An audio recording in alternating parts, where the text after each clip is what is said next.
Forced into marriage, she wept on her wedding night, but found in the Marquis a blazing passion. The bells tolled as if the stone itself had a voice. Helena felt the vibration in her ribs before she crossed the chapel threshold. Wind pressed against the oaken door and slid in at the hinges, threading through beeswax and damp petals. A thin scent of lilies rose in the cold like a memory that refused to leave. Her hands were steady because they had to be. The veil grazed her lips each time she breathed. She kept her eyes forward, counting the flagstones by color, by flaws in the slate, by anything other than the faces turned to witness a union born of necessity. He was there already, composed beneath the arch.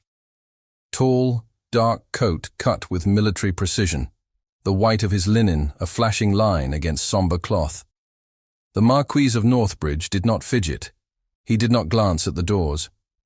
He watched her approach with the restraint of a man who had trained himself to endure anything and to show nothing.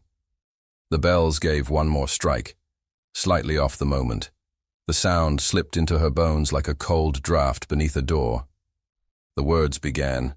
The phrases of contract and vow, old and unornamented, fell between them with the weight of legal promises.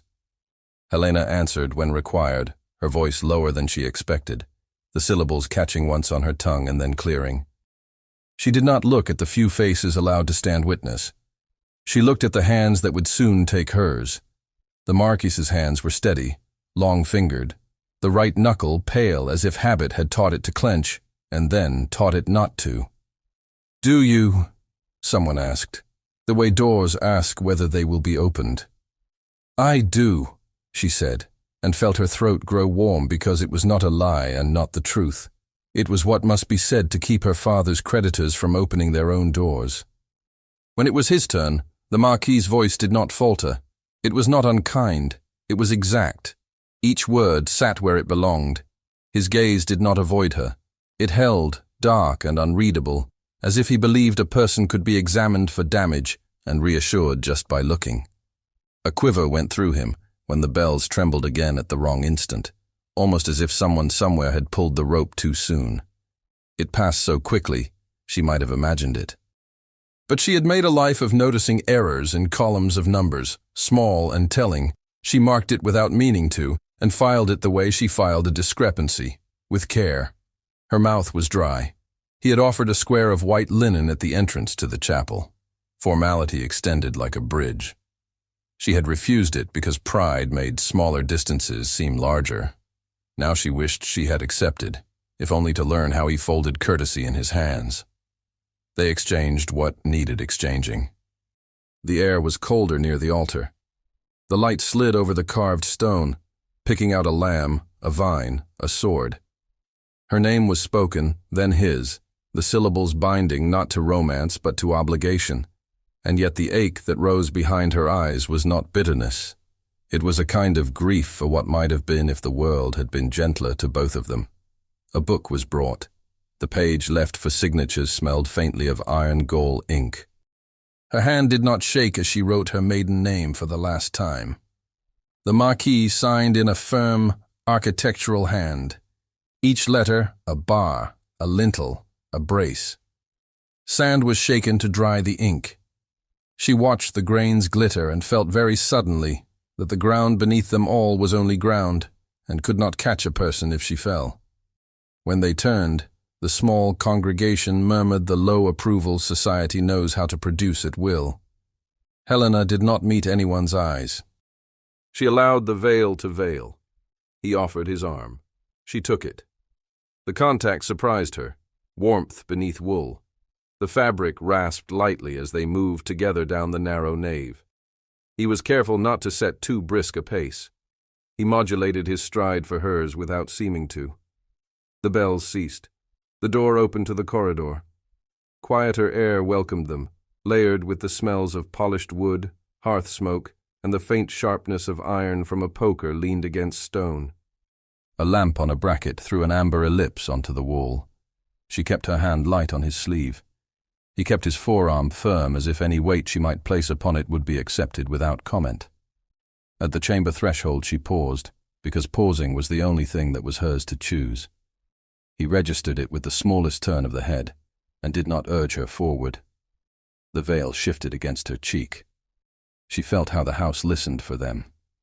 "Lady Northbridge," he said at last, in that clear, tempered tone, and only that, no promises, no claims.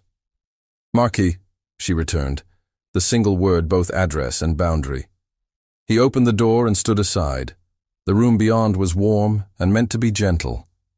A low fire worked past the first blaze into the deeper, even heat that keeps hands from going numb. A bed hung with dull blue damask, waited like a stage it had not asked to be part of. A small table held a decanter and 2 glasses. A warming pan leaned against a hearth tile, its copper face a pale, dull sun. A basin stood upon a stand with folded linen. Helena stepped in. The floorboards under the carpet gave a small, soft sigh. She did not know where to put her hands. A maid appeared and disappeared with the discretion of a well-trained ghost, taking pins, gathering them on a little velvet cushion, leaving behind the faint metallic scent of hairpins that had warmed against a scalp. When the last pin loosened, a narrow strip of white silk whispered free of her hair and slid down her shoulder. It fell to the floor as if silk could be a sound. She reached for it. He was there before her, not hurried, just near. He bent and lifted the ribbon with a measured, one-handed grace, as if anything that belonged to her must be touched without haste. He held it for a breath, palm open, silk coiling upon itself like something alive, then looked at her. "Your ribbon," he said, the 2 words careful, not presuming entitlement. "Thank you," she answered, equally careful, and kept her hands at her sides because reaching would have meant something she did not yet know how to mean. He set the ribbon upon the dressing table. The lamplight made it paler. She stood nearby, aware of the way the heat tugged at the back of her legs, the way the cool air made the skin of her arms pebble beneath the light weight of silk. Her throat tightened around breath. She could not see how to begin such a night except by not beginning it. He did not press. He went to the fire and took up the poker, tilting one log so it sank and settled, sending a brief rosy fountain of sparks that scattered and died. "You will be comfortable," he said, and it should have been a platitude, but he turned the phrase in his mouth as if he meant to take it seriously. "We will try to be," she said lightly, because lightness was a tool sometimes, though it fit her now like someone else's glove. He did not smile, but the corner of his mouth softened, which in such a face felt like more than most men would have given. He poured 2 small measures from the decanter. The liquid caught light. He brought one to her with the air of a man offering a negotiation he hoped would succeed. "To warmth," he said, nothing more. "To warmth," she echoed, the words landing like a truce on a map they had not yet drawn. They sat in 2 chairs, angled not quite toward each other, not quite apart. The fire cradled silence. Cloth rustled softly when she moved. Outside, somewhere distant, a door eased shut with the tired sigh of old wood. She listened to her own breath, because listening to his felt dangerous. He took his time with the glass. He set it down half full. He removed his gloves and placed them on the small table with the care of a man keeping order when order was mercy. With unhurried movements, he slipped off his coat and folded it, laying it across the back of a chair, and in the doing revealed a body accustomed to discipline as well as the scar of posture. It was not that the room was cold, but a fine sheen of damp gathered at his temple, like someone who has come in from a wind and has yet to feel warmed all the way through. Helena watched without staring, a talent learned in counting houses and crowded parlors, seeing without making a spectacle of seeing. Her mouth softened into an involuntary, almost smile when she realized his precision was a form of kindness here, not control. He was giving her space, and space in a room like this was oxygen. His eyes slid to the ribbon without moving his head. It lay on the dressing table like a bright line. He did not look at it again. She did, and then away, and then back. He rose and crossed to the hearth. His right hand trembled along a fraction of an inch as he reached for the poker again, then steadied as if he had told it to. The trembling was not real. she might have said to herself if she had wanted to spare either of them.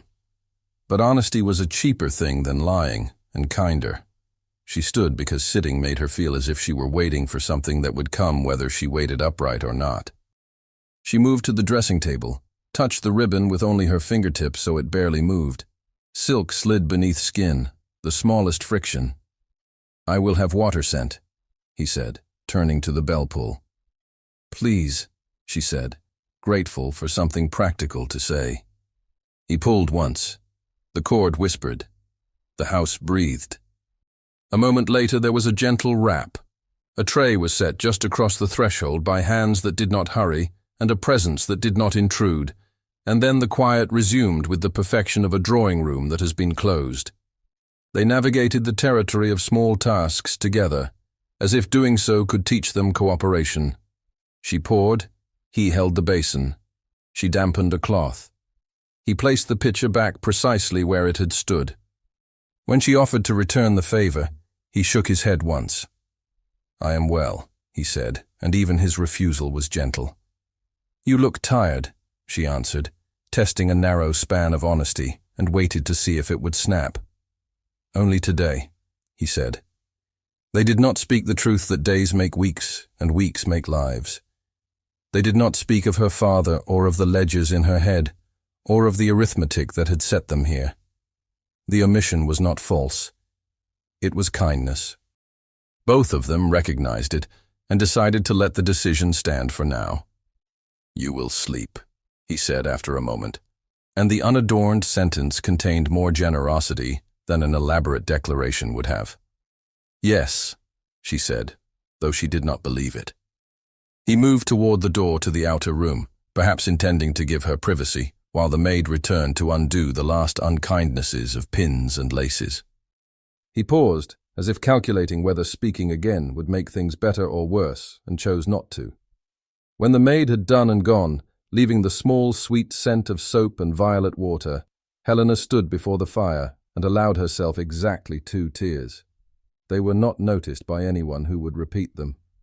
The heat dried them almost at once. She touched the ribbon's edge again. Habit wanted to tie it back into her hair where it belonged. Instinct wanted to hide it. She did neither. She let it lie. He came back, slower than he had left, as if he too had found some private ledge and stood upon it. He accepted the distance the room offered. He did not tell her to come. He did not ask. He stood where a man stands who recognizes that power can bruise and decides, even tired, not to bruise anything. The fire shifted. A coal caved softly in on itself with a sigh and a scatter of cinders. "Do you want the curtains drawn?" he asked, nodding toward the bed. "No," she said, meeting his eyes because not to would have been another kind of fear. "Not yet." "Very well," he said. A light tapping came from the corridor. Not urgent, not contrived. The everyday knock of a house functioning as it should. He turned his head, and she felt something draw tight in her chest, because ordinary interruptions can carry extraordinary things. "Come," he said, his voice steady. A narrow tray appeared over the threshold, the bearer gone almost before their eyes had adjusted to the door's opening. Upon it lay a folded paper sealed in red wax.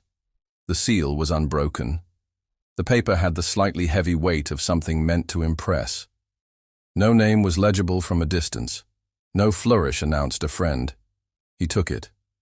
The paper made that particular sound good paper makes. He looked at the seal. He did not change countenance.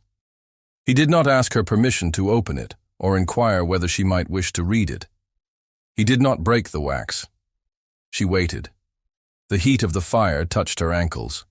Her heart touched the back of her throat. The room watched, if rooms can be said to. He crossed to the hearth. He stood very still for the space of 3 breaths, as if measuring an argument on some invisible scale. He turned the folded paper once in his hand. The seal gleamed. He did not break it. "Is it important?" Helena asked. And the question was simple, which is the most dangerous kind. "It does not deserve to be," he said, each word precise, and in the way he said it, lived the fact that he had already decided how much life he would grant whatever it contained. He held the corner of the paper between finger and thumb and lowered it toward the bed of coals. Flame took the paper in one soft lick. The wax bubbled and darkened, an insect hum of sound. Smoke rose as a gray ribbon and wrote its brief script on the air. She found she was holding her breath. She let it go because breath is not a thing to waste. "You did not read it," she said, not as accusation but as observation, and perhaps as a test she was not sure she wanted to grade. "No," he said. "Why?" "Because it was written to make me do something other than this," he said, without looking away from the fire. And she did not know whether this meant their marriage or his refusal or the ridiculous, dangerous kindness of letting a person cry twice without comment. The edges of the paper curled inward. Her eyes fell to the white ash forming, the way it powdered and then lifted and then fell again, like weather. The wax went black and then dull red and then was gone, only a blistered dot where a crest had been. She stepped closer because the desire to see was stronger than the decent impulse to leave a man alone with what he chose not to read. The heat warned her back at the last inch, stinging the thin skin over her knuckles. He did not move away. He did not tell her to be careful. He watched the burning with the same attentiveness he had given to the vows. It seemed to her for an instant that he was carrying two kinds of fire and measuring which would go out first. The last corner held stubbornly. A little rectangle of white stayed white longer than the rest, defying, then surrendering. Flame licked and folded it to a black rim. A line of ink, no longer words, darkened and broke. Helena opened her mouth to ask him another question and closed it, because questions can be instruments as sharp as knives, and because the only answer that mattered would not be given tonight. He reached for the poker. He nudged the charred paper farther into the coals until it belonged wholly to the fire and not at all to any human hand. He put the poker down. He looked at her then, directly. Something in his face had steadied, or perhaps something had released. It was like the feeling after a bell stops, silence still ringing in your ears. She wanted to say, "Tell me." She wanted to say, "I will not harm you." She wanted to say, "I am already too far in to retreat with dignity." She said, "Shall I ring for more wood?" Because sometimes humility is the only available courage. "Thank you," he said. And in the thanks, there was as much truth as if he had said 10 dozen more important things. She took the cord and pulled gently. The bell's voice carried away down the corridor. The room made a space for the future in the form of 2 new logs laid upon old coals. He went to his folded coat and lifted it without thought, and the silk ribbon she had left upon the dressing table was not upon the dressing table any longer. He did not pocket it while she watched. He had done that before she knew to watch. Men are capable of such acts of stealth when the purpose is not conquest, but protection. She thought, wildly and without reason, that perhaps he intended to give it back to her when she had earned it. Then she scolded herself for the word, because people are not prizes and vows are not coins. Still, the image stood, stubborn as ash that will not blow free. Footsteps moved somewhere beyond the door and stopped. The last corner of the burned note broke loose and rose in a slow, pale spiral, and in the hush that followed, a single firm step halted outside the threshold. The step halted outside the threshold and held there, steady, as if the house itself were taking a breath. Helena looked at the door. The Marquis did not move. Heat from the hearth hummed against the hush. Then the latch lifted with polite caution, and a footman edged in with a bundled armful of split logs. His gaze stayed just low enough to see without seeing. "Forgive the hour, my lord," he said. "Mr. Ellis thought more wood might be welcome." "Thank you," the Marquis replied. The logs touched the hearthrug and made a dull, good sound. Resin bled a clean scent. The footman withdrew almost before the words had fully settled, the door closing in a hush of leather hinges and oiled iron. Silence came back. It had weight, like a thick curtain. The fire cracked and unbent a blackened edge of paper into new ash. "I will take the outer room," he said, as if the decision had always been ordinary. "You will not be disturbed." "Thank you," she answered, and the two words felt like a piece of furniture she had moved often, a chair lifted precisely so it would not scrape the floor. He inclined his head and turned, a man maintaining line in a narrow hallway. At the connecting door he paused long enough to add, without dressing it in anything, "If you need anything, pull the bell." She could think of 6 things she might need that had no bell pull, and said, "I will," because he had offered the only practical power the moment could hold. The door clicked into its keep. The fire dipped, then rose. She stood until standing became an act of defiance against a room that had been arranged to soften surrender. The bed curtains hung like a question. The decanter reflected light on its round shoulder. The ribbon was gone from the dressing table. She went to the hearth and sat. Heat rolled against her shins. Close to the grate, the bed of coals glowed in muffled reds and oranges, little cities on a map seen from a night coach. The outline of the burned paper showed briefly, delicate as a leaf skeleton, then collapsed into itself. Her throat tightened. She did not cry. Tears were a currency, and she spent them with care. She turned her cheek to the back of her hand until the hot cold of skin and fire taught her to breathe again. In the outer room, a sound of cloth and wood indicated a chair being set back, a coat folded. He had taken her ribbon. She could not decide whether the theft was presumption or shield. Perhaps both, depending on who one chose to be about it. She rose at last and let the maid undo the last laces with fingers that stayed efficient even as she yawned behind her teeth. The maid departed with a soft good night and a glance at the fire that calculated how long it would hold a banked heart. Helena climbed into the bed because pretending a chair could defeat exhaustion would be foolish. She left the curtains open. The linen was cool and smelled of starch. She lay on her side and listened. Someone moved in the outer room and then stilled.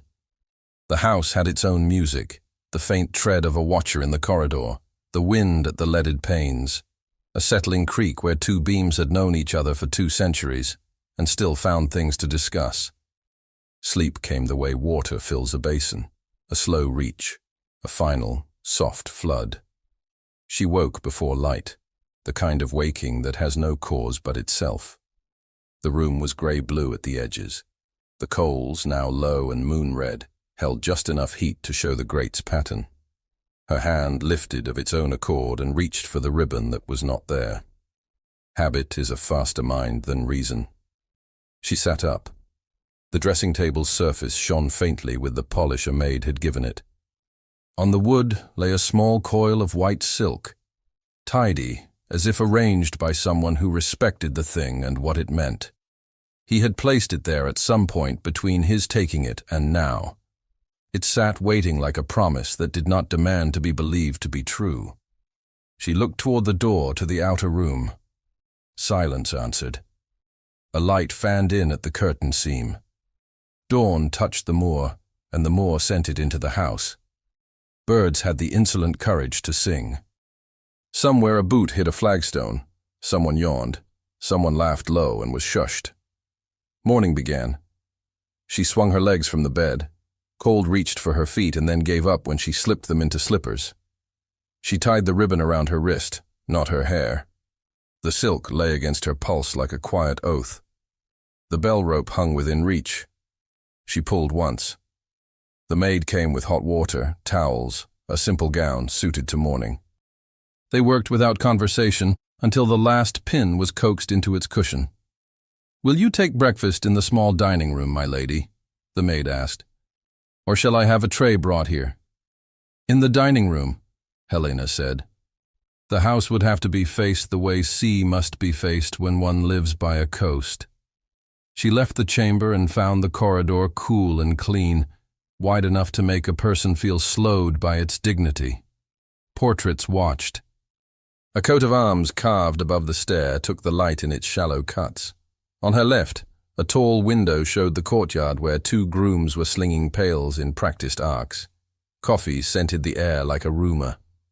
She reached the small dining room on the first floor. It had a window toward the east, and now the sun pushed a pale band across the table and lit the silver with honest light. The butler stood with that perpetual knowledge of an entire building's needs held behind his eyes. "My lady," he said, inclining, "my lord is on his way." A footman relieved her of the slight shawl she had taken against a draught she had not met. He moved a chair for her. A domed cover lifted to let out steam, the meat-sweet smell of smoked haddock, the clean lift of eggs. A little army of spoons, forks, and knives stood like troops awaiting a general's nod. She sat. Small panic scratched her ribs at the sight of 3 spoons that seemed to be arguing about their purposes. The Marquis entered. He paused, as if measuring whether he would disturb a calculation, and then greeted her. "Good morning," he said, tone a measured offering, no presuming closeness, no distance calculated to wound. "Good morning," she returned, and found a smile for the room because rooms notice if a person is at war with them. The butler poured coffee. It ran dark and promising. The Marquis took his seat opposite, the sun lighting the edge of his jaw and making a mild halo of the steam curling from his cup. She looked again at the spoons. He followed the direction of her glance without appearing to. His mouth arranged itself at one corner again. Not a smile, precisely a kindness. "The small one likes eggs," he said. "The larger for soup we will not have until noon. The longest is for the custard, Mrs.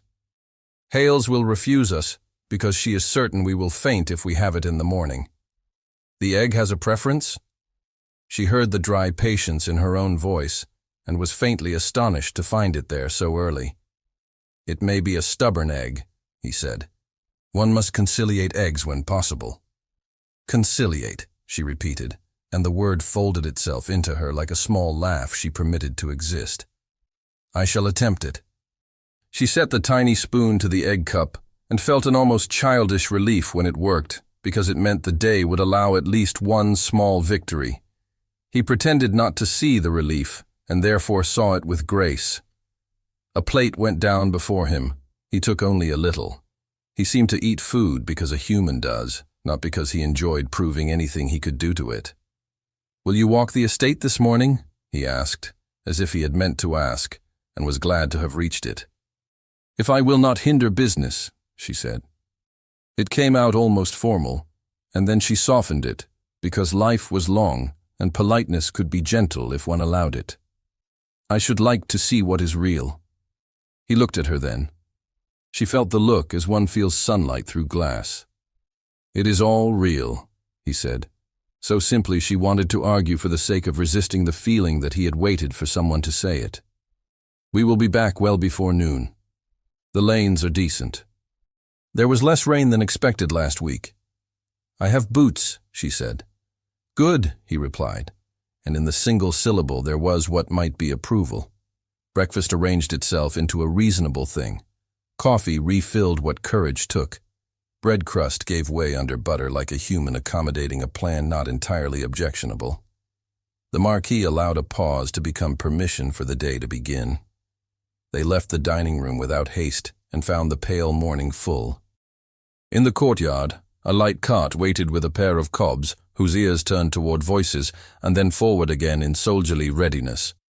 The steward stood near the wheel with a ledger and the particular patience of men who reconcile columns with reality. "My lord," he said, nodding. "My lady." "Mr. Ellis," the Marquis returned. "We will see the lower meadow first." "Yes, my lord.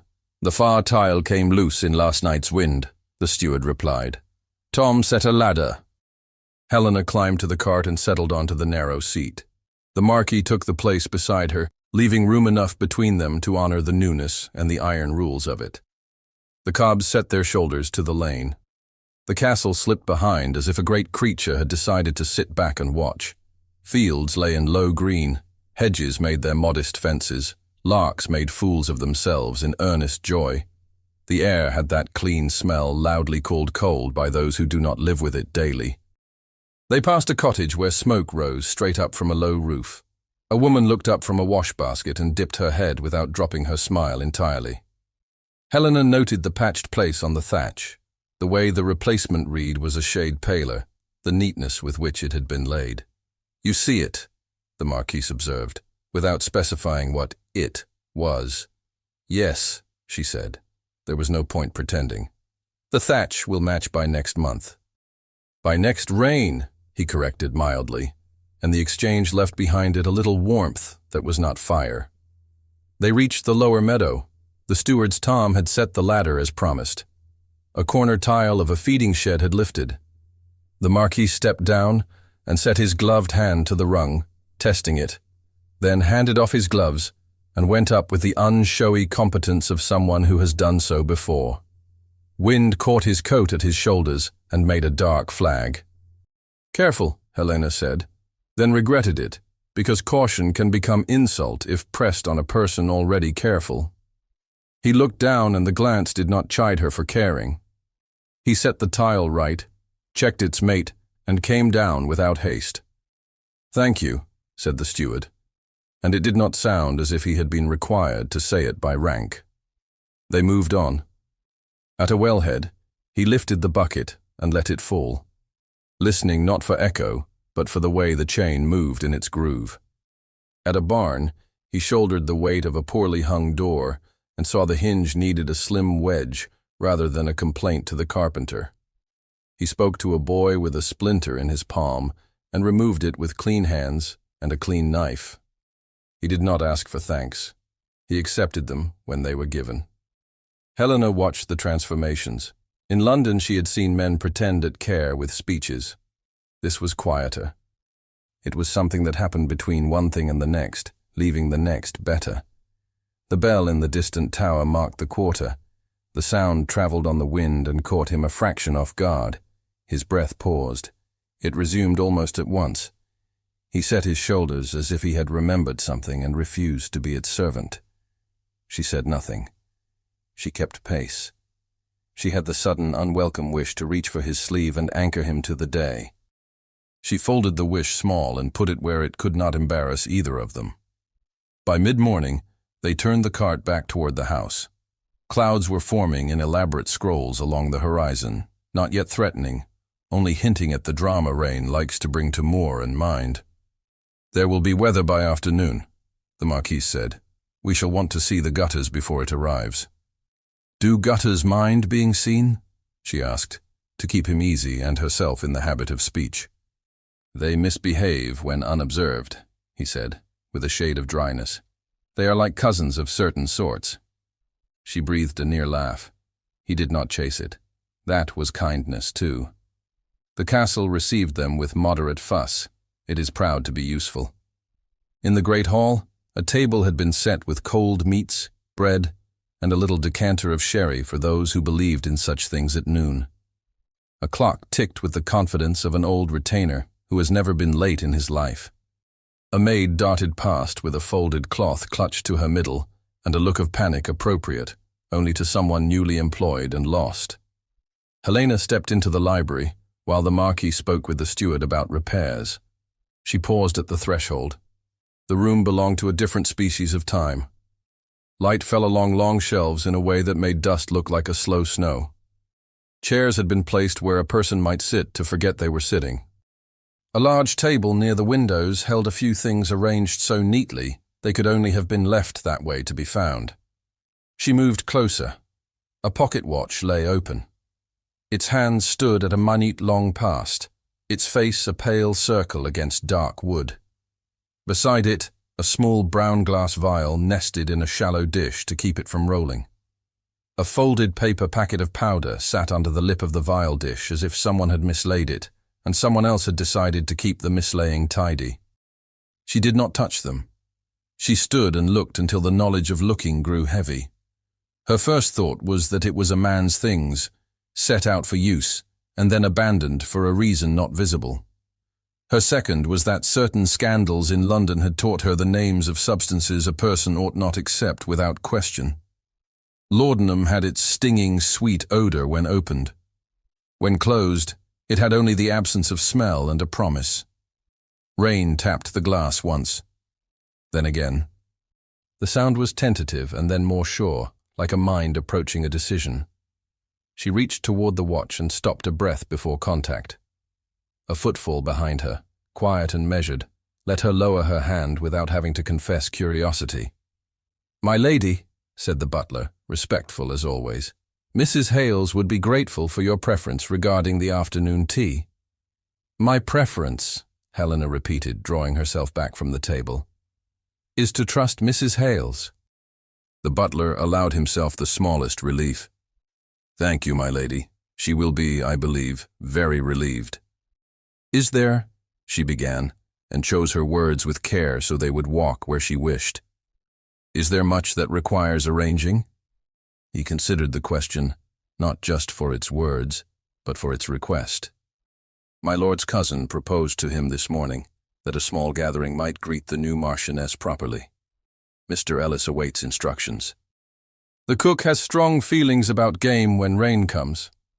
"So there will be a gathering," she said, because the line between statement and question would tell her whether she was being informed or invited to think. "My lord did not refuse his cousin's proposal," the butler said, which was the sort of answer one gave when a decision had been made and left open in the way that important decisions sometimes are when time and propriety must catch up to them. "Of course," she said. "If Mr. Ellis requires a hand with lists, I have fingers suited to columns." "I will tell him," the butler replied, with a look that registered her offer as more than politeness, and then he was gone with the quiet competence of one who knows what must happen before anyone else notices it has. She glanced once more at the watch and the vial. She left them as she had found them. Some questions would be asked in rooms that were not public. Some questions deserved answers only when answers were ready to be true. She returned to the hall. The Marquis lifted his head from a short conversation with the steward, as if a line drawn in a ledger had met its mate and made sense. "We will need candles for tonight," the steward said. "If the rain comes hard, the draught finds the joints." "See to it," the Marquis replied. His eyes slid to Helena, then away, like a man resisting the habit of asking a thing aloud. After noon, the house reoriented itself. Rain came in clean sheets, and then in slanted blows. It drummed and then snared and then settled into a steady hand. The air inside turned to the intimacy only weather can give. The housekeeper's keys made a sound like a very small bell as she walked. The cook sent up the smells of butter and thyme as a statement of intent. Footmen polished what was already polished, because the occupation kept them from envying the rain's freedom. Helena found the rhythm of the place and let her pulse learn it. She stood in the doorway to the small parlor where ledgers were kept and asked the steward to show her the household books. He hesitated for the length of one breath, and then laid them open. She ran a finger down a column of outlay and did not judge it, only learned it. He watched the way she watched and relaxed. "Lord Everley has a list," the steward said, because one speaks of such things when they cannot be unspoken. "Guests from 3 houses. A gentleman from town to demonstrate a new instrument. 2 ladies known to the late Marchioness." "The list," she said. "May I see it?" He handed it to her with the carefulness of a man making a statement about who belongs to what. Her eyes skimmed, then rested on a name she did not know, and a description that was too bland for innocence. A gentleman of learning invited to the country. She did not ask what the learning might be. The cardstock had a London stationer's imprint at the corner. Respectable, expensive. The hand that had added the names had flourishes Helena now knew. Everley's choice of pen made as much theatre as his choice of people. The Marquis came to her shoulder. He stood close enough that she sensed his quiet rather than felt his heat. He tilted his head toward the list. "If it is decided," she said, careful with the tense, "Mr. Ellis will need to know how much wine remains and whether the lower servants must be engaged from the village." "It will be decided," he said, which told her the direction of the wind without pretending it was her job to bring the canvas up the mast. "And the house will hold it," she said. It was not flattery, only recognition. "I will not be useless in it." "You are not useless," he said, and the word "not" did more work than any compliment would have. He turned toward the hall. The butler came forward, as if summoned by a thought rather than a bell. The Marquis nodded once. "Proceed." "Yes, my lord." Orders travelled like the threads in good cloth, seen only if one looked closely. The housekeeper revised linens. The cook altered menus to suit reign and appetite. The steward made figures march in the ledger's columns like good soldiers. A groom was sent to the village with 3 envelopes and 1 card placed under the butler's paperweight to wait for the next coach into town. Helena stood by the window and watched rain write itself down the glass. It made the world beyond a water painting, the trees reduced to wash and pale trunk. She pressed her wrist where the ribbon lay, and the silk warmed to her pulse.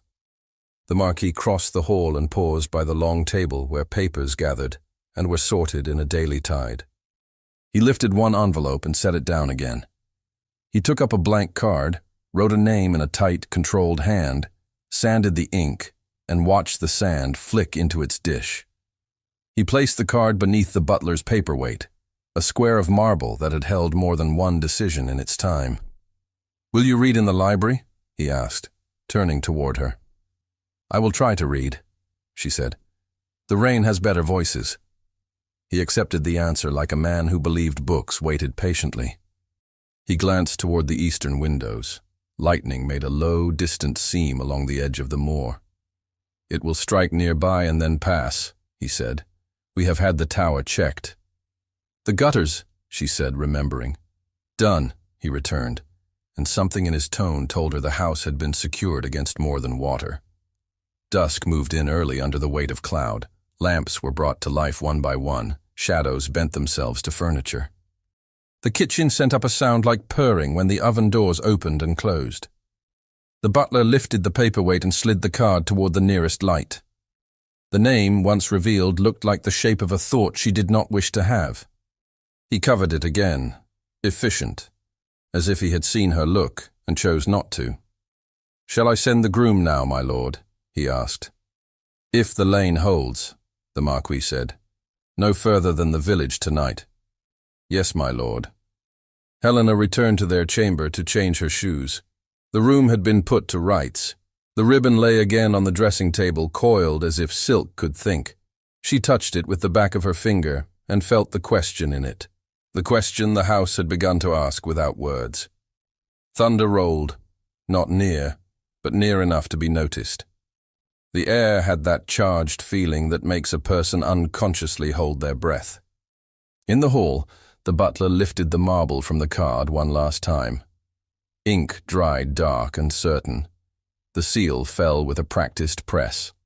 The groom took the letters in his leather pouch. He set his hat, put his shoulders to the storm, and stepped out, while under the weight of polished stone, a single card addressed to a gentleman in town waited for delivery with the storm crouched over the moor. The storm took the card from the butler's hand and tried to swallow it whole. Rain pressed at the door as the groom stepped out with his leather pouch tight to his chest. Wind caught the lantern and blew it nearly flat before it righted with a shiver. The butler shut the door and stood for one breath, with his palm on the wood, as if blessing a messenger. The marble paperweight sat again on the long table, claiming another card underneath, a name addressed to town, while the house turned itself inside out for company. Helena remained at the window until the rain began to sheet sideways. The glass went from clear to blind and back again. Footmen moved through the blur like men walking in a dream with trays and candlesticks and folded napkins that looked like stiff, proud birds. Somewhere, Mrs. Hales argued with a pan and won. The housekeeper counted linen with a rosary's attention, and then counted again. "Shall I lay the yellow service, my lady?"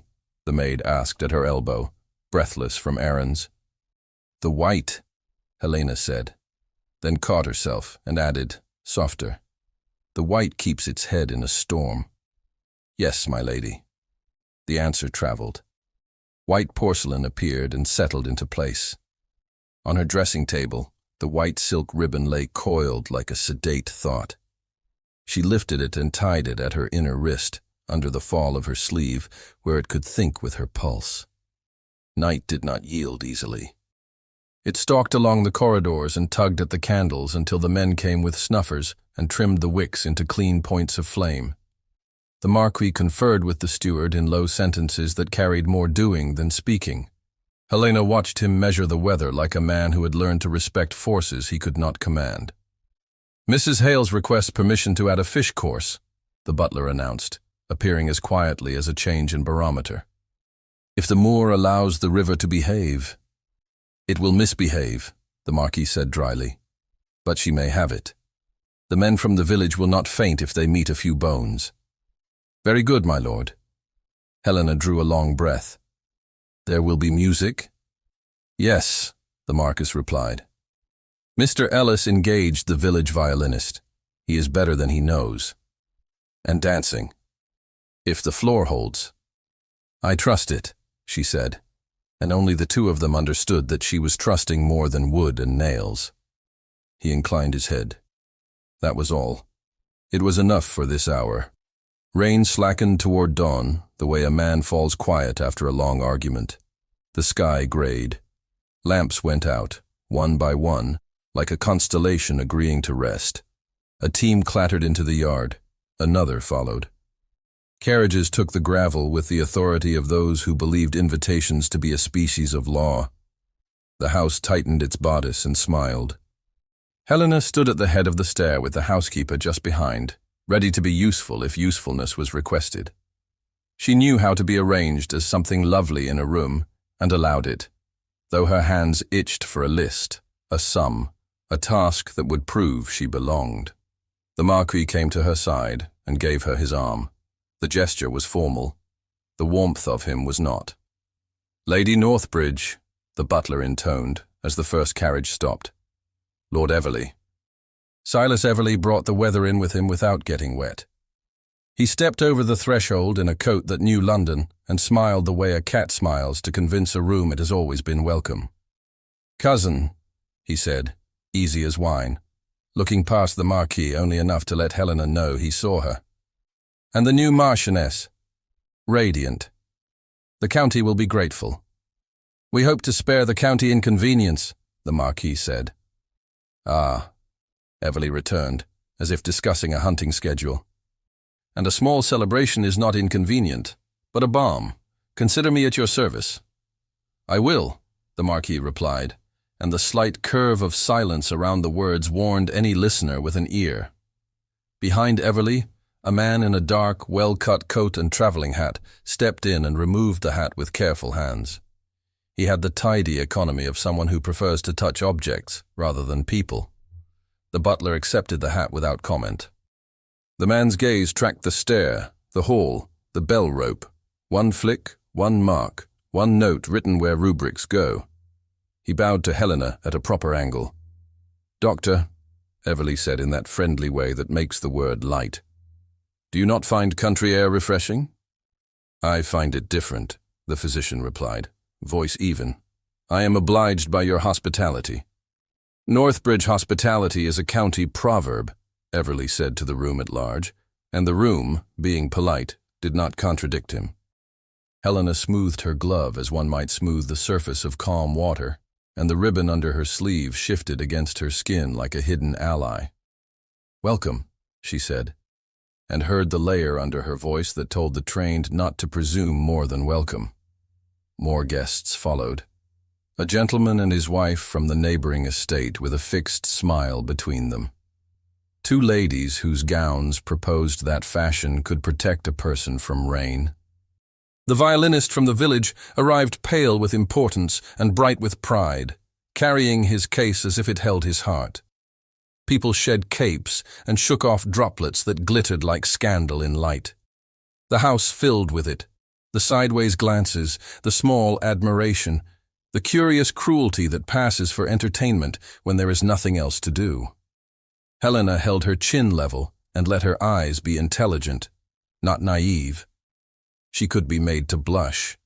She would not be made to stagger.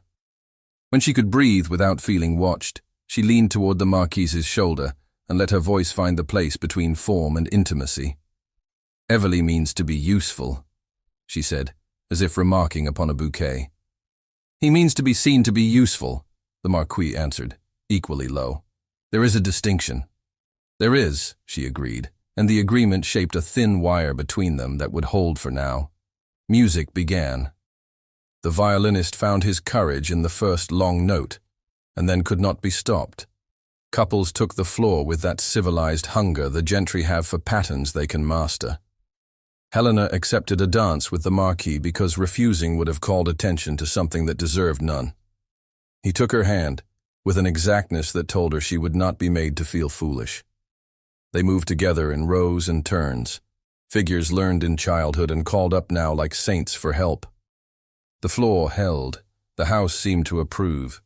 It happened on the third set. The chapel bell, perhaps unsettled by the storm, offered a single brazen clang at an hour that did not require it. It cut the music across the middle like a blade through silk. She felt him still. It lasted long enough to count to 2, no more. His hand on hers went rigid, and then remembered itself. He resumed.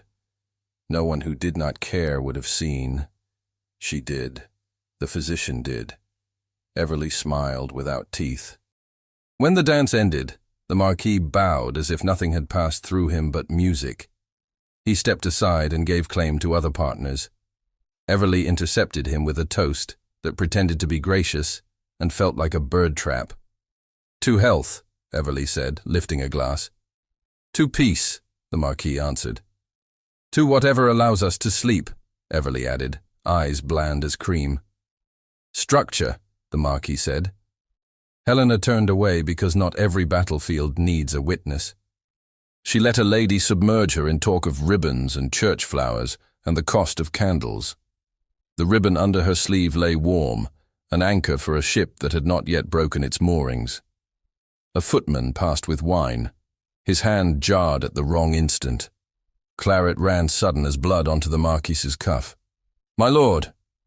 The apology came too quickly, too rehearsed.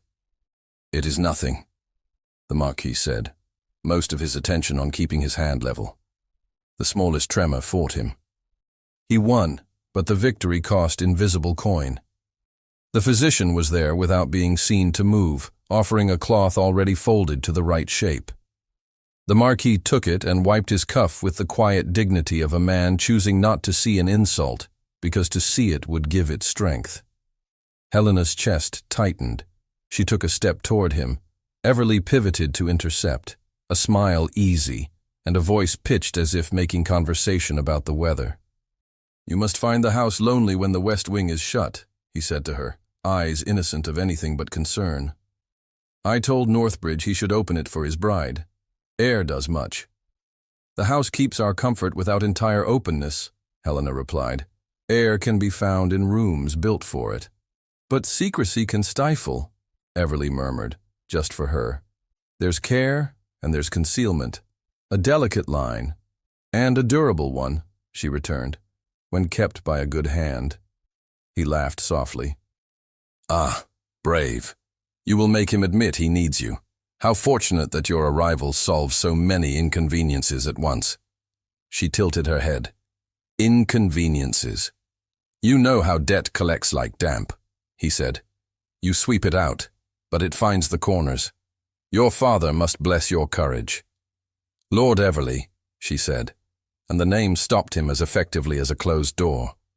"A person who speaks of damp should own a mop." He lifted his hands. "Touché. Let us say only that families help families. And if one could ensure a cousin exempts himself from strain, well, one is a cousin for a reason." He melted into the next group before she could hazard a reply that would show her teeth. She stood with her breath caught, unspeaking. The violin slid into a waltz and blurred the edges of conversation. She watched the Marquis give the physician a nod meant for any gentleman offering a handkerchief. She watched the physician accept it, as if it were proof of his place. A matron approached Helena with a smile sharpened for gossip. "Your husband bears a name that keeps the county respectable," she said sweetly. "One prays, he bears it well." "He bears it without your prayers," Helena answered, polite as a church door. The lady blinked, surprised by the weight of the wood, then remembered an errand that did not exist and departed. Helena exhaled, slow. She found the steward at the edge of the room, a ledger in his hand because comfort wears many costumes. "Mr.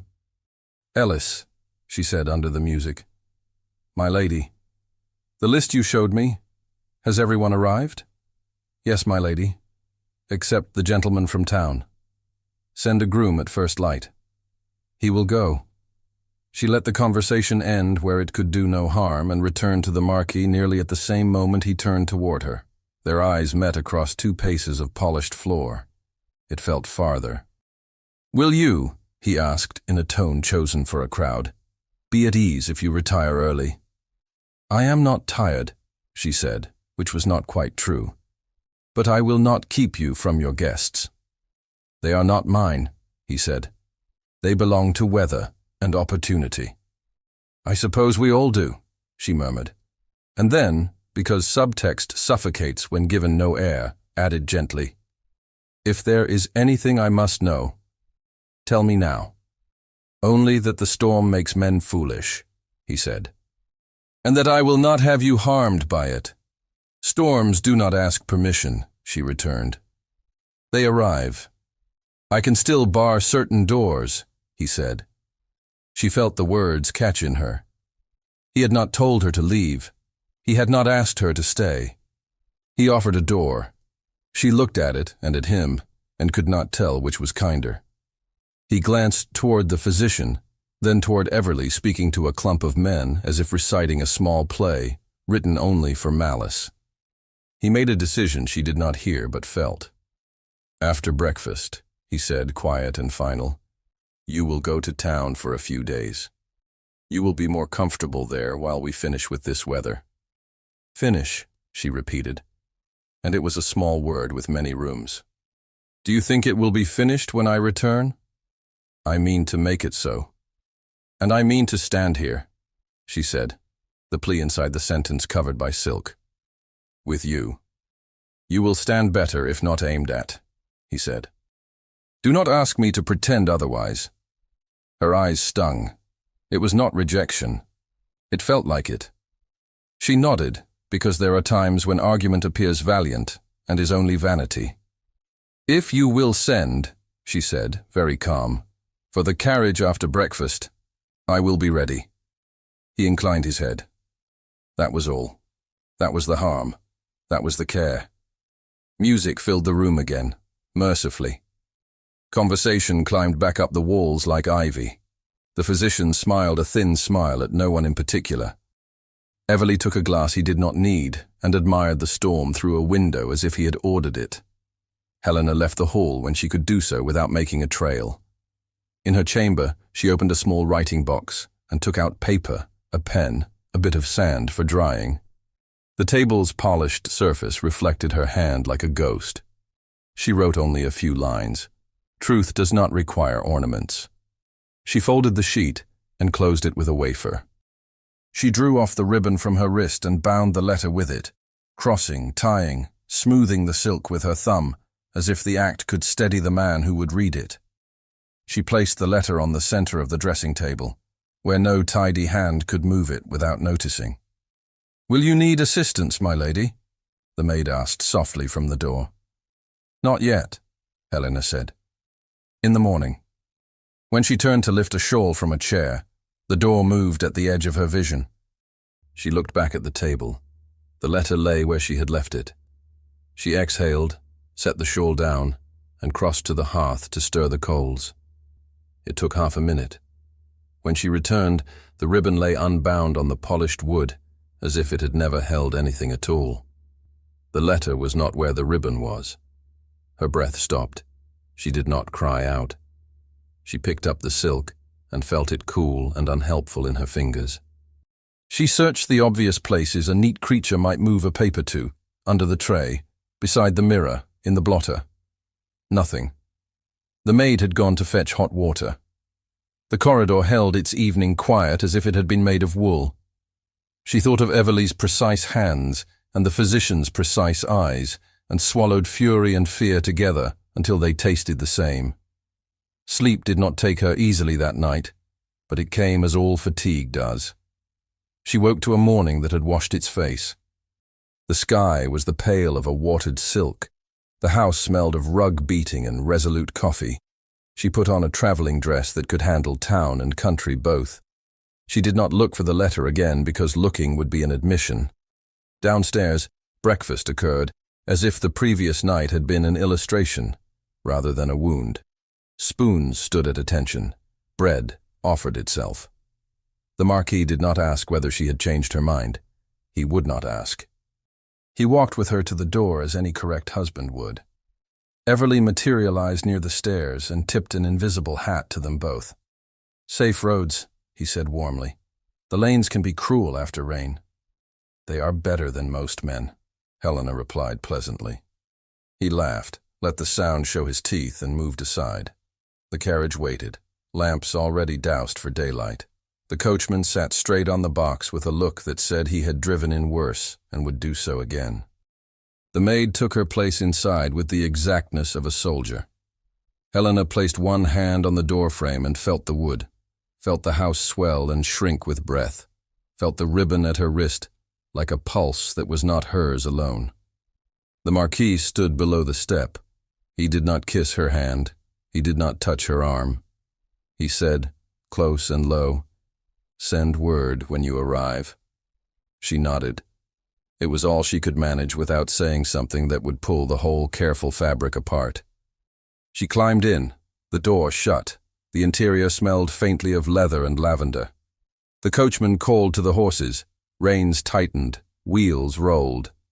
At that exact moment, two men in sober coats walked under the portico with Rain on their shoulders and a clerk at their back, the physician in their shadow, and lifted stamped papers in official hands, while one of them raised his palm toward the coach to halt it. The hand lifted to halt the coach froze Helena at the hinge of choice. Rain had washed the yard clean, but the sky held more. The coachman's reins tightened, then loosened a fraction as he weighed the raised palm against the order already given. The maid's gloved fingers gripped the strap. Outside, two men in sober coats stood beside the physician, their papers folded and sealed, their purpose stamped into the posture of their shoulders. Helena put her hand to the door latch. It was cold, and the cold steadied her. "Stop," she said to the coachman, her voice clear through the small window. "Wait." The carriage eased back to stillness. The physician's face was the mask of a man who preferred quiet rooms. The taller official inclined his head with the courtesy of someone who knows power obviates the need for rudeness. "My lady," he said, "we are come with application regarding the soundness of—" "I am aware of what you are come to do," Helena replied, and the ribbon at her wrist pressed into her skin as if to remind her of a better purpose. "You may speak to the butler. He will inform my husband." The Marquis stepped from the house before the butler could. He had not put on haste like a cloak. He had come with the same steady economy that made him bearable in a storm. For a breath, his eyes found the coach window. She felt the look as if it were a hand. Then he turned to the men with the seal. "You will wait," he said. Not a question, not a plea. A statement of order in his own yard. "We are authorized to—" the shorter man began. "You will wait," the Marquis repeated. "In my hall. My butler will see you out of the rain." His voice did not lift. It did not ask for understanding because he did not need it. The men glanced at the physician, who blinked assent as if to keep the scene orderly. They stepped under the portico. The butler bowed without warmth and ushered them in. Helena pushed the carriage door open. She descended in a single motion that had cost her pride to learn and her life to require. "I am not going," she said, standing on the wet stone. The Marquis's jaw tightened, then eased. "You will be safer." "No." She swallowed the softer words and left the hard one. "Not today." He did not argue in public. He tipped his head toward the chapel court. "Come," he said. "We will not be interrupted there." She walked beside him across wet stone. Rain ticked from the gutters like a clock. The chapel door stood ajar, a black line drawn in stone. He reached it and paused. "I will be 2 steps behind you," she said. not sure why saying it mattered until it did. He opened the door and went in. The chapel had not changed since the vows. Beeswax, damp stone, the smell of lingering lilies that had never been told whether to rejoice or mourn. The light came thin through leaded panes and laid grayness on the pews. The bell rope hung motionless in its arch. He took 2 steps toward the chancel rail and set his hand upon its smooth edge. The curve of his shoulders altered, almost as if the weight of his own restraint had shifted. He stood very straight. Then his breath went disordered. "Gabriel," she said, before she knew she would use his name. He did not answer. His hand flattened harder against the wood, a white flare blooming across his knuckles. Perspiration gathered at his temple without the heat to justify it. His right hand, the one that had held a sword at some time when swords were still asked to do things, trembled once and then again, as if an invisible musket drove its percussion against him. She crossed the floor. Standing in front of him with too much space between them would make a show of mercy neither of them wanted. She came to his side instead, shoulder close to his upper arm, as if facing the same altar would make them allies rather than adversaries. "Count with me," she said softly, quietly. In. Out. His breath fought. He refused to let it win. He closed his eyes, and even that was an act of will. She slid the ribbon from her wrist without looking down. Silk whispered against skin. She took his right wrist, slowly enough to be refused, and encircled it with white. He did not pull away. She crossed the ends and tied them in a small knot, leaving the tails long. She wound one tail around her own wrist, not binding it, only laying it there as if to make a single line from one pulse to the other. She did not tug. She breathed. "In," she said. 1, 2. He matched her. Sweat cooled. The tremor softened like a line of ink lifting under damp. "Again," she whispered. 1, 2. He followed. The chapel accepted them. Minutes have different weights. These had lead in them. They passed. He opened his eyes at last. They were very dark and very tired and very much alive. "Thank you," he said, and the words were not a surface courtesy. They were breath given back where it had gone to hide. "Stay with me," she answered, because asking him to be all right would be foolish, but asking him to be here was possible. "I will," he said, and the sentence landed between them like a hard thing they had earned. She released the ribbon from her wrist but left it knotted around his, tails falling like a pennant. He looked at it, then at her, and did not untie it. "We have visitors," she said. "I heard," he returned, and the dry twist almost made her smile. "Everly sent them," she said. "Of course," he said. He stepped back a fraction and leaned against the end of the pew, as if allowing wood to carry what his body preferred not to. He lifted his hand to his brow and then let it fall. The ribbon tails slid over his cuff like a promise he had not been aiming to make. "I will tell you," he said. "Because I should have told you before. Because I cannot bear you standing between others' voices and mine without the truth in your hands." She folded her hands and waited without crowding him with her attention. A silence that has been made safe can hold more than words. "During the war," he said, "a fall and a blow. Not remarkable at the time. Enough to make a man be more careful with his head thereafter. It made nothing in me untrue. It made certain moments, noise, suddenness, bells, regard me as if I were a field to be crossed without permission." He paused. She understood the shape of the sentence and what it declined to dramatize. She did not tell him she was sorry, because pity has its uses, and all of them are cruel. "I learned how to keep it private," he went on. "My father preferred privacy to rumor.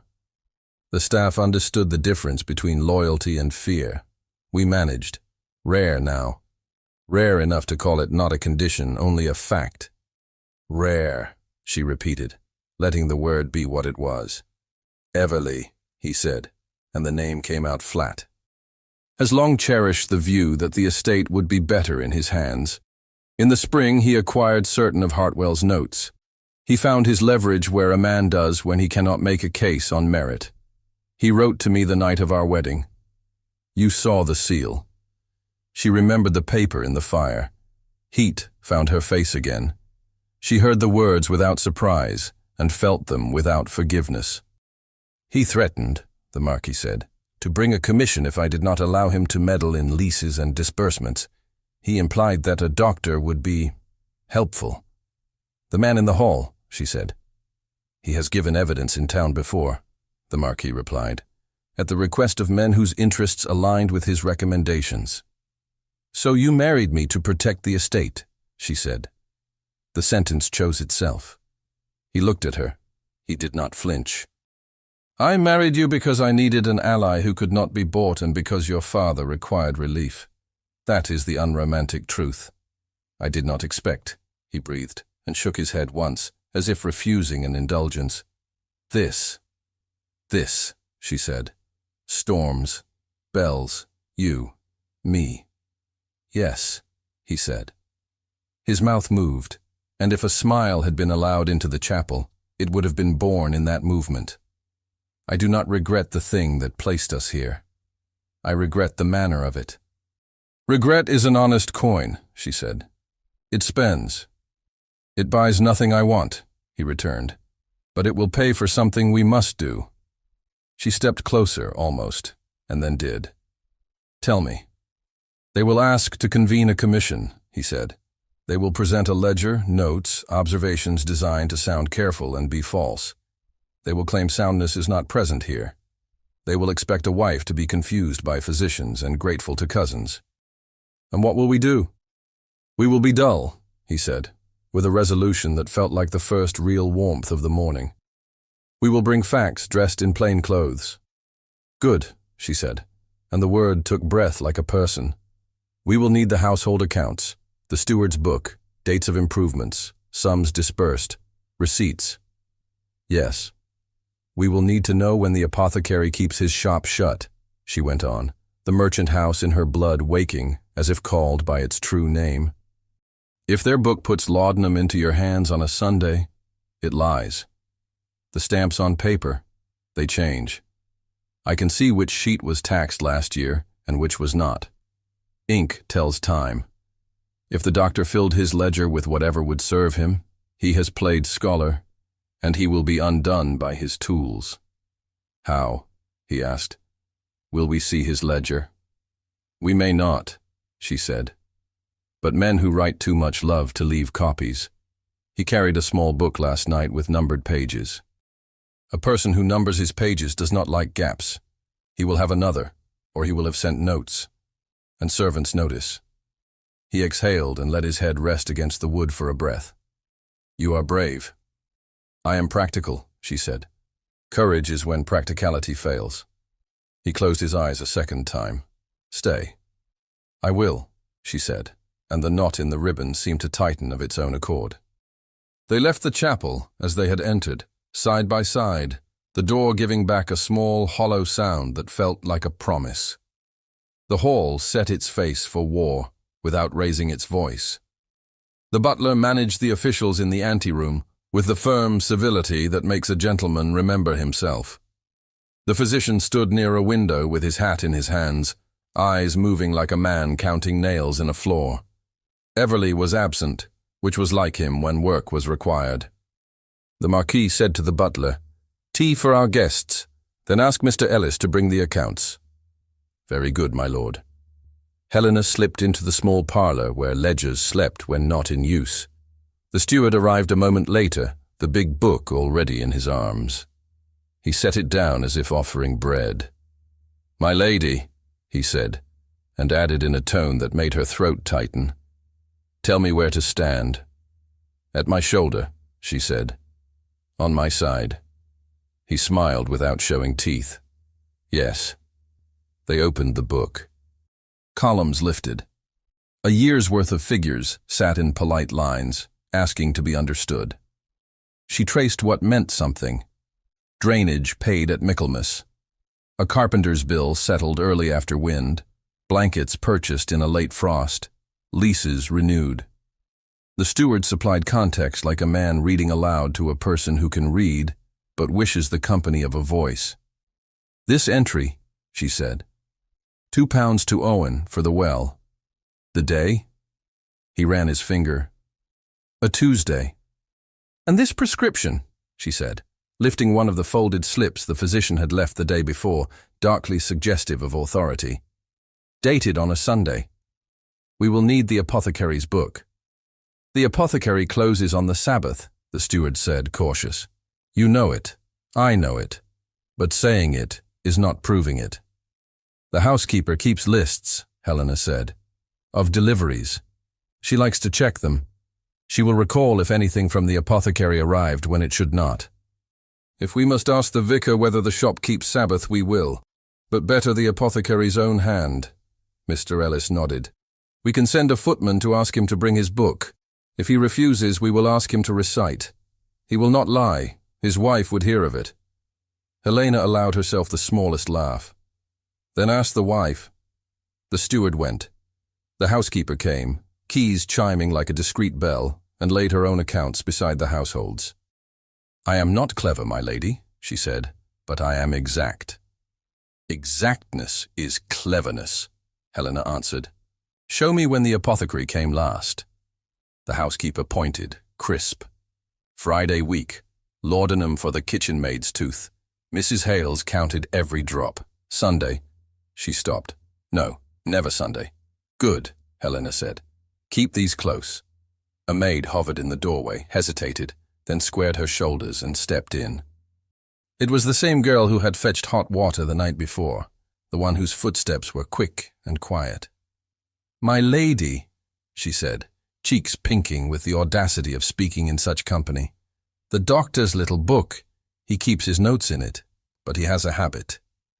"Tell me," Helena said, turning toward her, lowering her voice so the girl could be brave without believing herself on a stage. "He numbers every page and puts a slip under the binding to mark the place. He did last night." He set it on the side table while Mr. Everly spoke, and when he turned to look at the windows, Mrs. Hales's niece bumped the table with a tray. The slip fell, and I put it back. But it was not paper. It was a copy of a prescription, I think. The stamp was wrong. We have seen the new stamp on the sugar cones these 6 months. This was old. The housekeeper made a small sound of approval. "Sharp-eyed," she said to the maid. "Speak plain, child. You'll not be put out for telling the truth." "It had last year's duty seal," Helena said, meeting the girl's eyes to calm the shaking in her hands. "You are sure?" "Yes, my lady," the maid whispered. "I noticed because I take the wrappers from the sugar, and I like to peel the seals. They changed in Lent." Helena's heart lifted. She did not allow triumph to show. "Can you fetch Mrs. Hales's niece?" "Yes, my lady." The girl flew. The housekeeper followed, proud and brisk. The butler slid into the doorway like a shadow and murmured, "The gentlemen inquire whether my lord is ready to receive them more formally." "My lord will receive them at the village hall," Helena said, before the Marquis could answer. "We will conduct ourselves in public daylight. They may take tea and learn patience." The Marquis stood at Helena's shoulder, and she had not heard him come. He looked at the butler. He looked at Helena. "Yes," he said, "we will do it at the hall." "Yes, my lord." The physician had drifted closer, as if curiosity were a magnet he could not resist. He smiled amiably. "I am always willing to be of service," he said, the words a silk glove on a fist.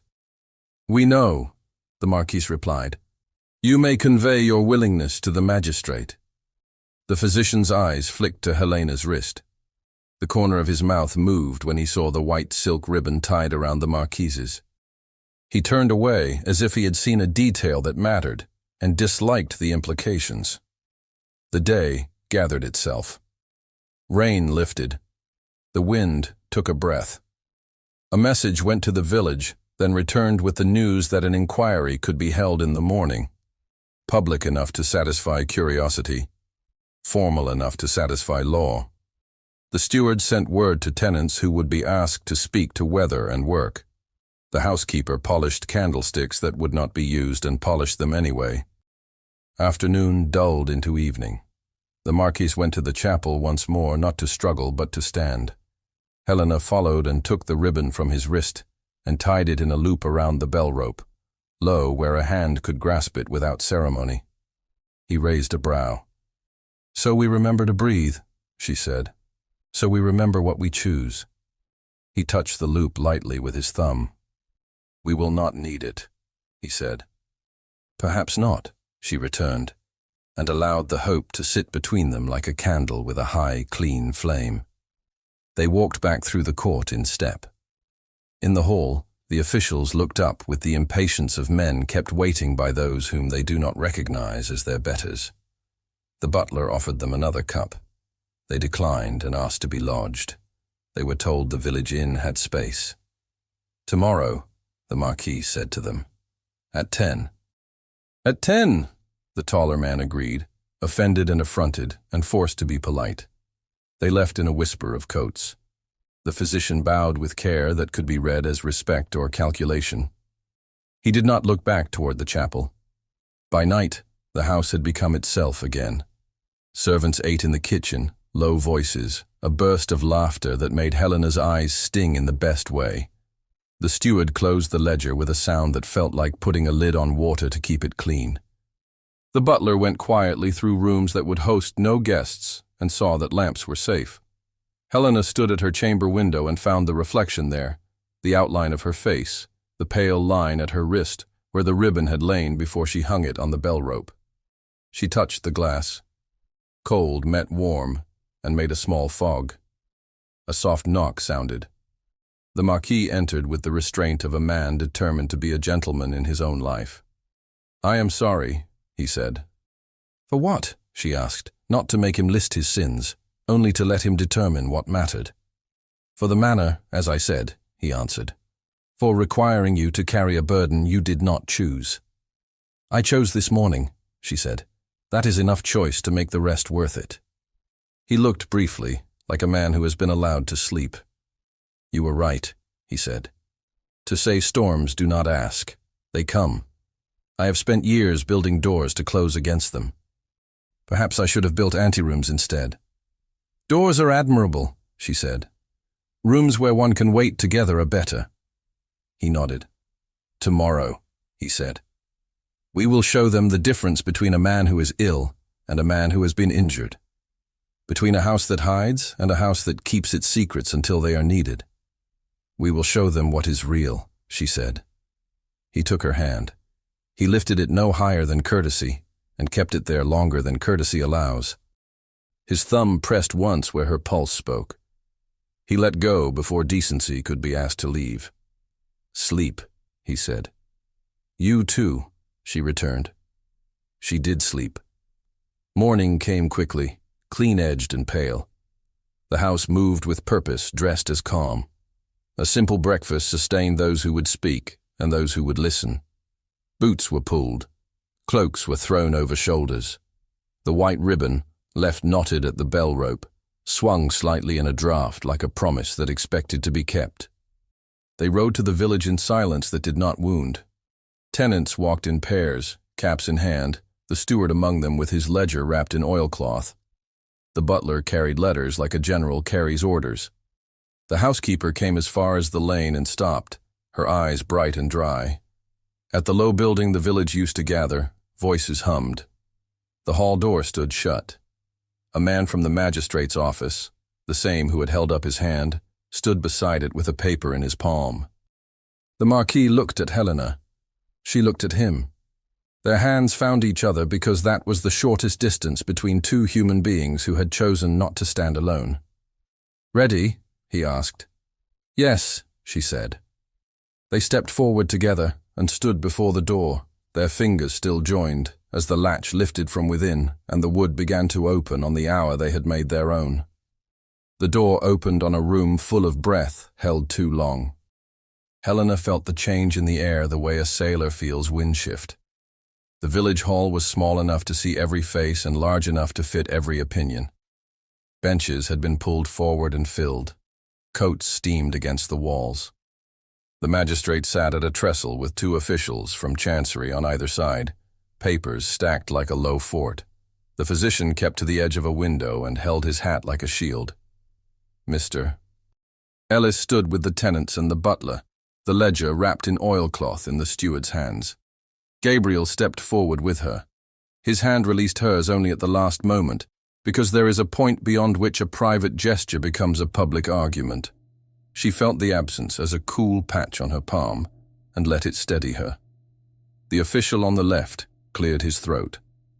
"We will proceed," he said, too loud, as if to convince himself of the room's obedience. "An application has been made to inquire into the soundness of mind of Gabriel Ashbourne, Marquis of Northbridge." Helena did not wait to be asked whether she would sit. She did not sit.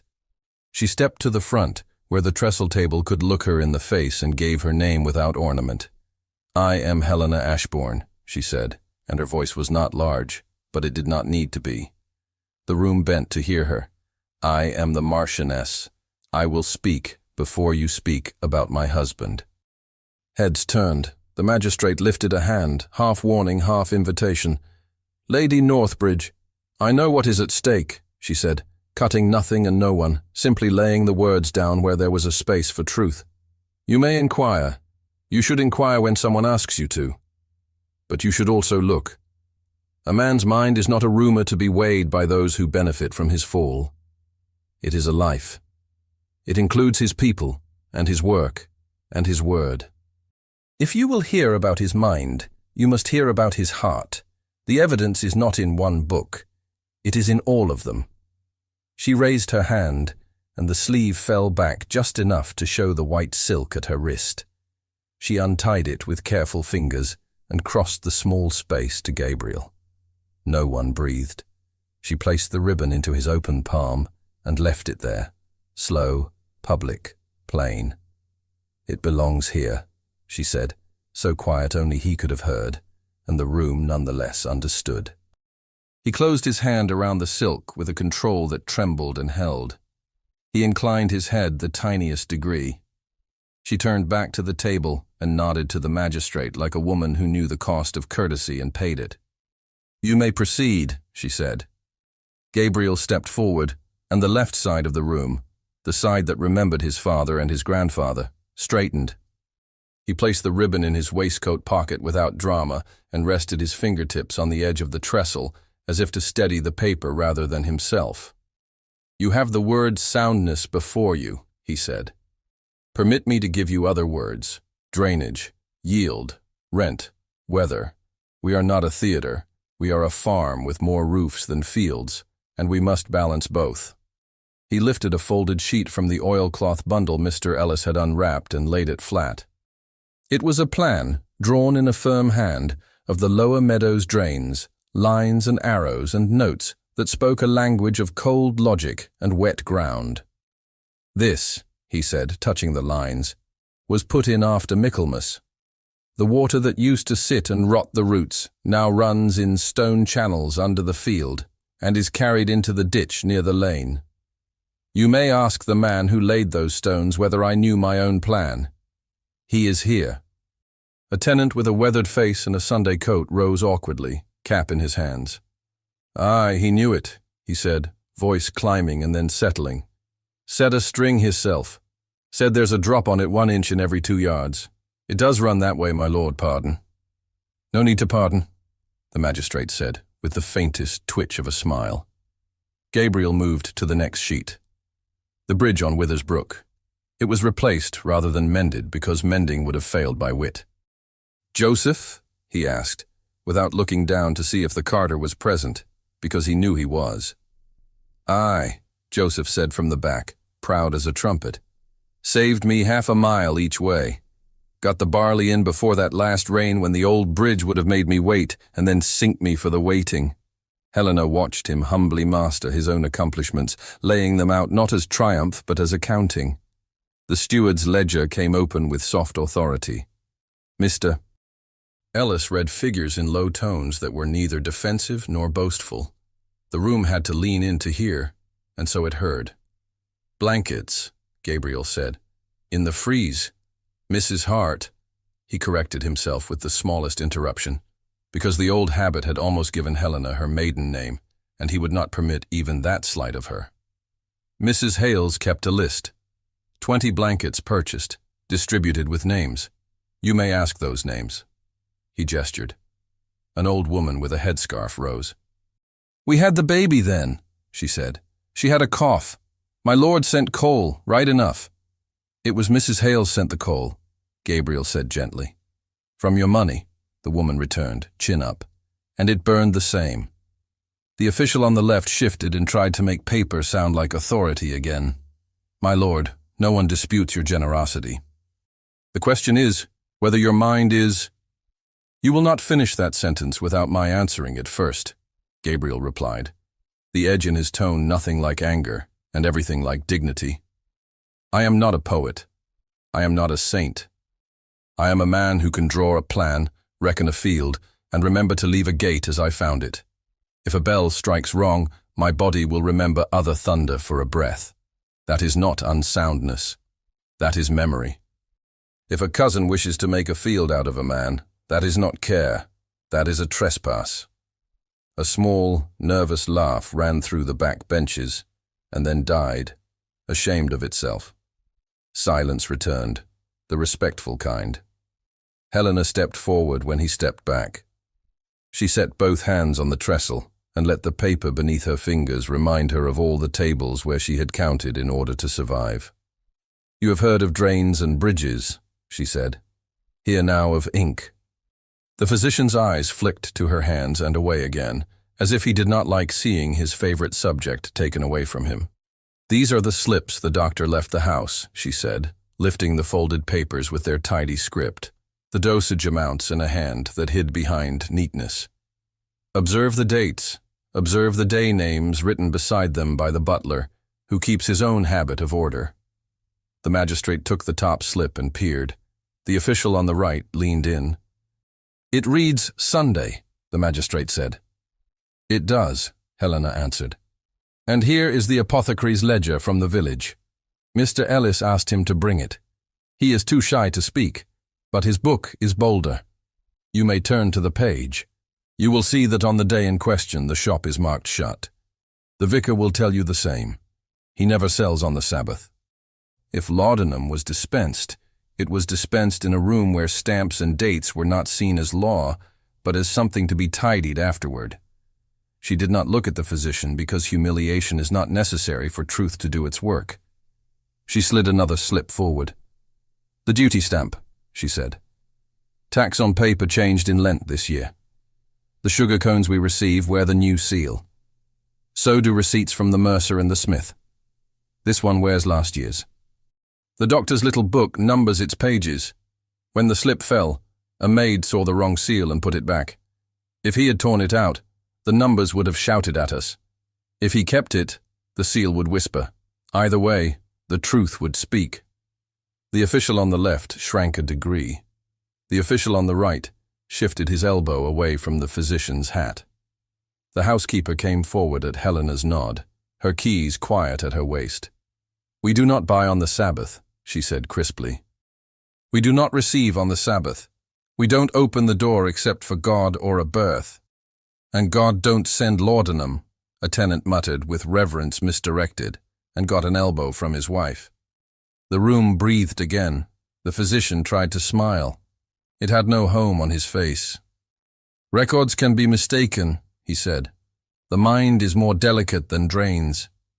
It is also stronger, Helena returned. We are speaking of facts. The mind lives beside facts. It does not hide from them when it is clear. Everly appeared in the doorway, late and smooth, having chosen a dramatic entrance over an honest hour. He took in the room with a glance that counted friends as assets and strangers as numbers. He smiled. He opened his mouth.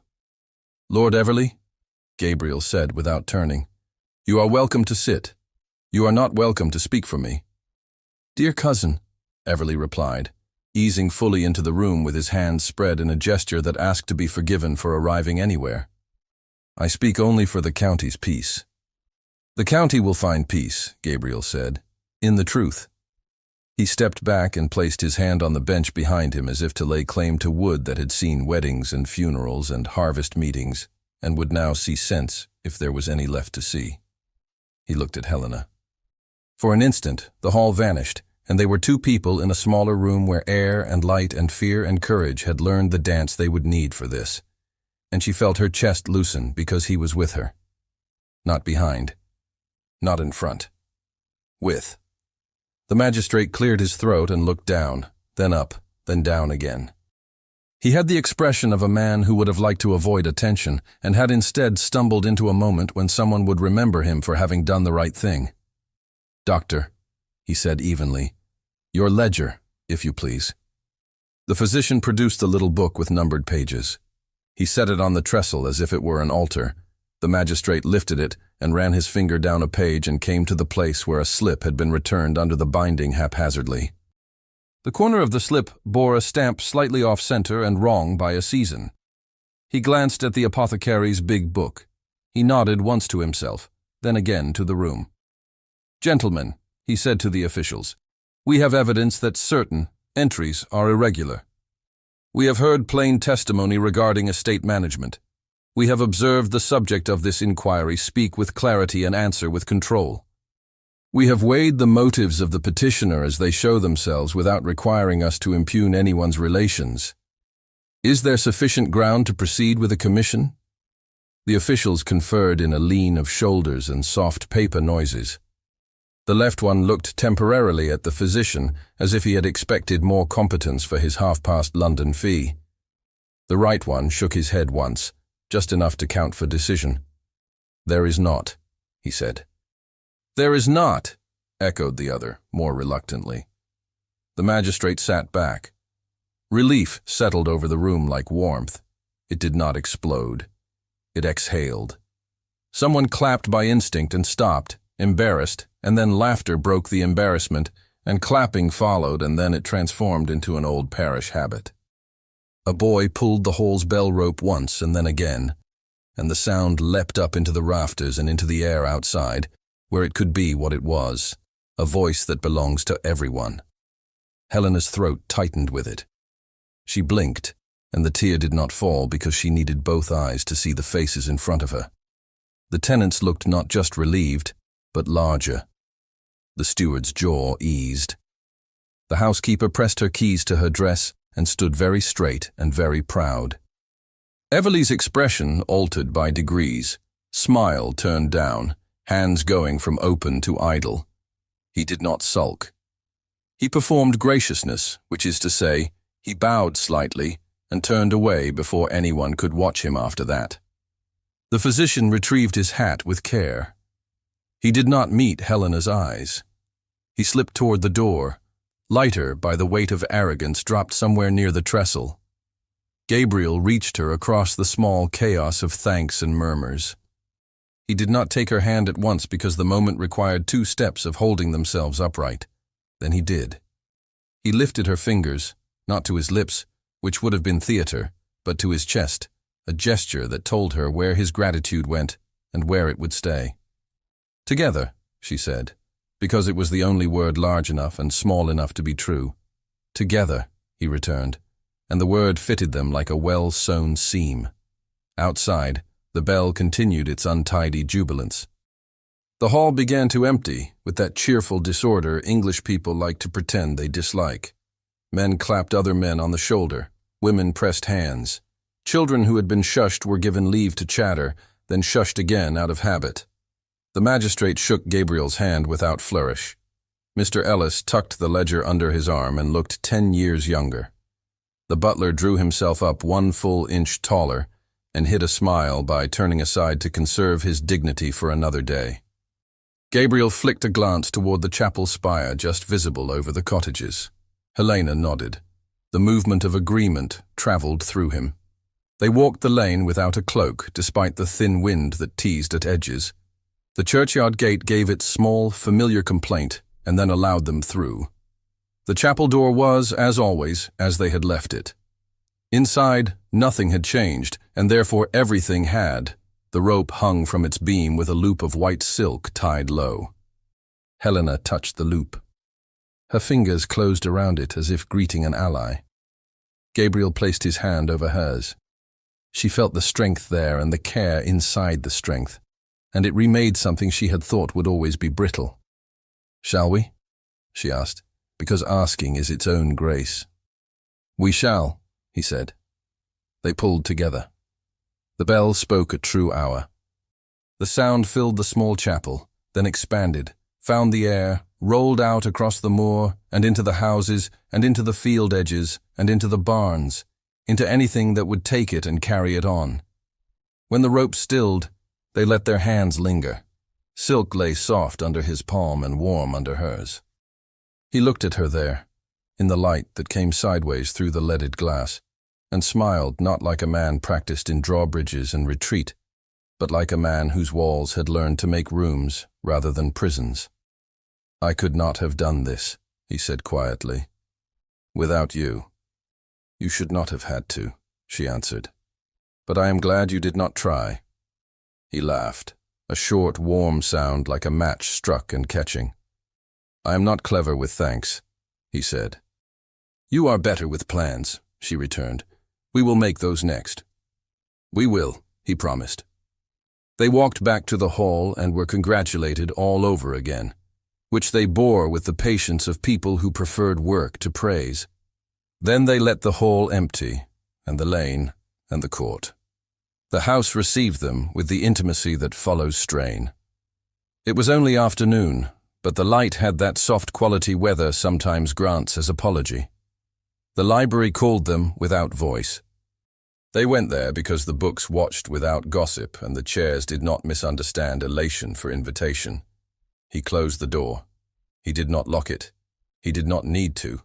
Trust, once chosen, makes better bolts than brass. They stood too close to be formal and not close enough to be unkind. In that space, only two people who have saved each other can learn.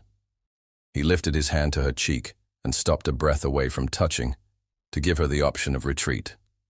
She leaned into his palm and made retreat impossible by making it unnecessary. "Gabriel," she said. The name now fitted into her mouth like a word she had always known and simply not used. "Helena," he answered, her name an oath and an apology and a vow in one. He bent his head. He kissed her not as one demands but as one recognizes, and she answered not with hunger at first, but with the relief of a thing allowed, then with hunger, because relief made room for it. The kiss was not hungry for damage, it was hungry for shelter. They allowed themselves that house. When they drew apart, it was not because the moment ended, but because people must sometimes breathe. He rested his forehead against hers, the way he had rested his hand on the pew to survive, and she felt his breath and let hers answer it. "Stay," he said again, though he knew the answer. "I will," she said, and the room believed her because she did. They laughed quietly at nothing, and because laughing at nothing is one of the best proofs of joy. The afternoon moved forward. Tea appeared and was drunk without noticing it had arrived. The housekeeper came to the threshold and looked in once and saw that all was well and withdrew with a look of satisfaction that would have fed any kitchen for a week if kitchens could eat pride. Toward evening, the sky lifted a corner of cloud and let light in over the moor. Lanterns were set in the courtyard, not in celebration, simply because someone remembered they could be beautiful while being useful. Bread came from the ovens with its rough, nutty smell, and even the butler was seen accepting a crust. They walked out under the new light. He offered his arm. She took it, a choice, not a truce. The ribbon lay wrapped in his fingers, and then, with a gesture as casual as breathing and as deliberate as speech, he lifted it and tied it in her hair. Not tight, not to restrain, only to adorn. "May I?" he asked, as if he had not already done it. "You may," she said, amused and softened, because consent can be oval and music, not just a hard yes and no. His fingertips lingered a second at the ribbon's end. He traced the silk with a care that made it a promise again, better for having been used for so many things, and found equal to them.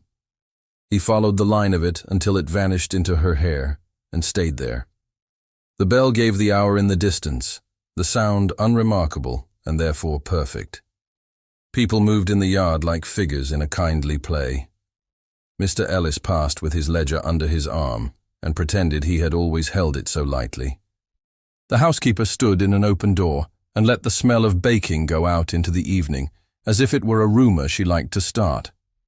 The steward's boy ran across the cobbles to chase a dog who would not be caught and laughed aloud in a way that made future days look possible. Helena leaned her head against Gabriel's shoulder for a breath and then lifted it, because leaning is best when shared, not when depended upon.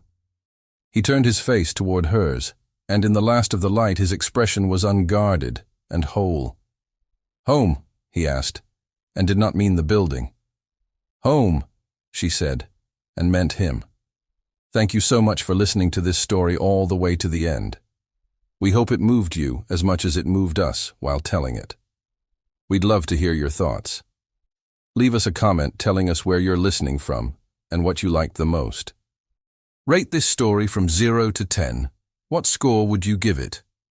If you enjoyed this story, don't forget to subscribe to the channel and leave a like as a show of support.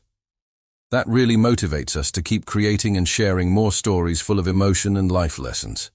And before we go, we want to remind you that an exciting and heartwarming story recommendation will appear on the final screen.